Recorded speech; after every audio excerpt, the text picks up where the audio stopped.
Diana Taurasi played in Russia and did not play in the WNBA. And it was never outright stated that she didn't play in the WNBA because Russia basically put that in their contract. The highest salary in the league was $107,000. So obviously that's a huge jump. Diana took that offer. She played overseas. And at that time, she was also like hands down the face of the league. Because Russia paid Diana Taurasi at that time $1.5 million salary to play in Russia. Did you hear what Gabby Williams said? She straight up called out the WNBA, saying, if you want to keep international players, you need to do better. Ouch. But she's not wrong. Let's talk about why some of the best players in the world are thinking about ditching the WNBA for good. Now, about those pay rates, has the question of why the best WNBA players are leaving the United States for Europe ever crossed your mind? Hard, cold cash is the key. Imagine if I told you that some NBA bench warmers earn more than the highest paid WNBA star. Come on, let's talk numbers. These aren't your average numbers, I assure you. These will really bring a smile to your face.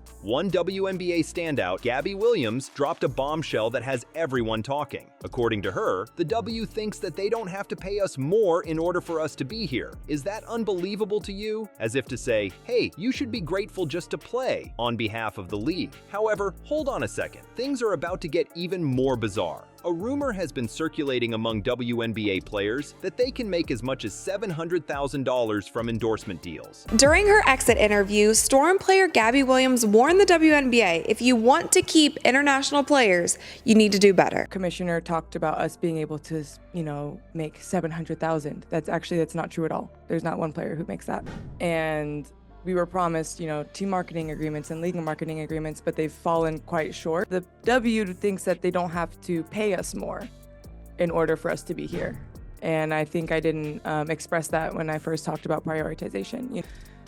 Teams are mad that I don't come back, but that's how it is. So yes, it just, the WNBA, if you want us to be here, you have to pay us more. It's business, it's how it works, and that's all that. Seems nice, doesn't it? It seems that Gabby is not convinced. In an outspoken critique, she stated, that's actually not true at all. There's not one player who makes that. That was such a wake-up call. Now, tell me the truth. Take a deep breath. Salary caps in the WNBA start at little over $200,000. End of story. With the utmost reverence, we can take a quick detour over the water now. According to reports, legendary player Diana Taurasi was raking in $1.5 million while competing in Russia. The best earners in the WNBA make less than half that. But now things start to get crazy. Who can forget Caitlin Clark, the rookie sensation who has everyone talking? For 4 years, she will be bound to a contract worth slightly more than $300,000. I am not exaggerating. To illustrate the point, let's look at the NBA.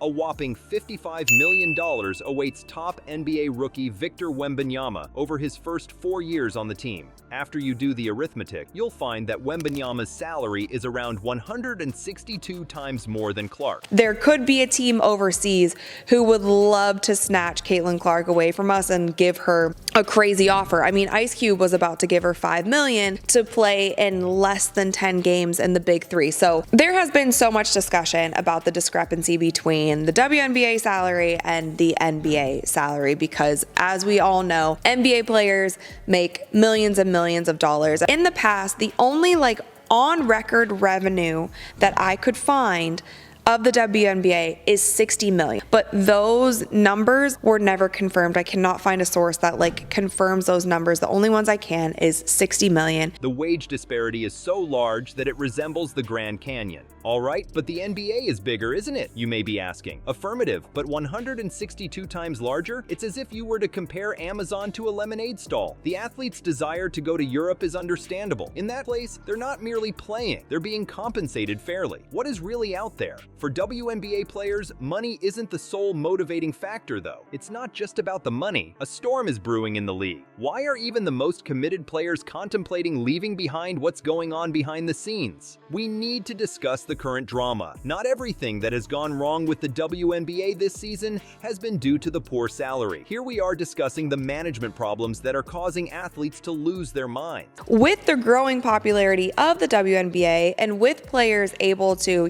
make money off brand deals and this and that and their celebrity rising, there could be a world where more of these private-owned EuroLeague teams, we could We could lose more players to playing overseas, like Gabby kind of alluded to here. The commissioner told her that she could make $700,000 playing in the WNBA through marketing this and that. I don't know what Kathy was talking about. Caitlin Clark is only making a base salary of around $76,000 or $78,000 for this first season. She signed a 4-year, just over $300,000 rookie salary. All the makings of a reality TV show, poor officiating, unprofessionalism, and plenty of drama are unfolding in the WNBA. Picture this: you're a top player, putting your heart and soul into every game, and the referees are making decisions that make you wonder if they're even familiar with the rule. Isn't it annoying? That, my friend, is the reality that the WNBA athletes face each and every game. Both the players and the supporters are becoming increasingly frustrated with the poor refereeing.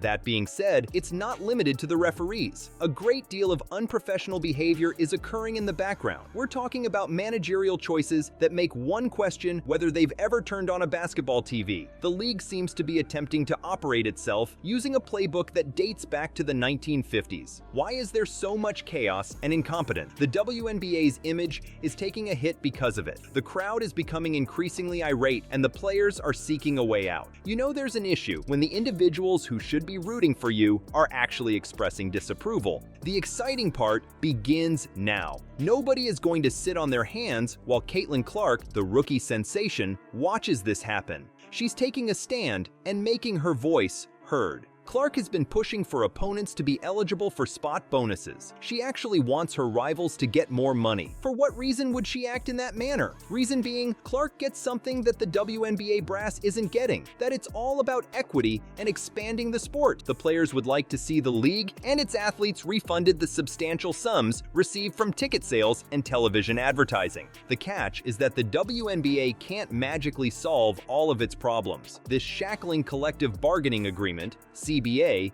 is preventing them from breaking free. It's reducing their options for fixing these problems and increasing player pay. It's as if they're attempting to use antiquated regulations to play a contemporary game. Then, what gives? Is the WNBA simply expected to wait for the CBA to be renegotiated before taking a hit? It's hard to swallow when teams from Europe are offering contracts with more salaries and, let's be honest, possibly better management. Put it in your mind. Why wouldn't a WNBA star consider a great deal from a European team after enduring all this controversy, bad officiating, and feeling undervalued? Nowadays, as an athlete, it's more important to feel valued, respected, and professional than it is to focus just on financial gain. Think about this. Top WNBA players are still heading to Europe despite the league's skyrocketing popularity. Does something happen? A huge chasm is opening up, and it has the potential to alter the course of women's basketball in the United States. You'd think that with the WNBA's current popularity, players would be eager to sign on, rather than looking for a new team. The problem is that players aren't happy with the league's success, as if the hosts were utterly miserable, while the guests were having the time of their lives at a party. Here, we will dissect it. There has been an unprecedented surge in interest in the WNBA. Products are moving through the warehouse at a rate that exceeds the speed of sounding slam dunk. Audience size? On top of the world. A record number of viewers are coming in to see emerging stars like Caitlin Clark perform. However, things become peculiar at this point. Despite all the excitement and the money coming in, the players are still struggling. It would seem like the league is flush with cash while the players go hungry. Some estimate a WNBA earnings of $200 million for the 2023 season, while others put the figure closer to $60 million.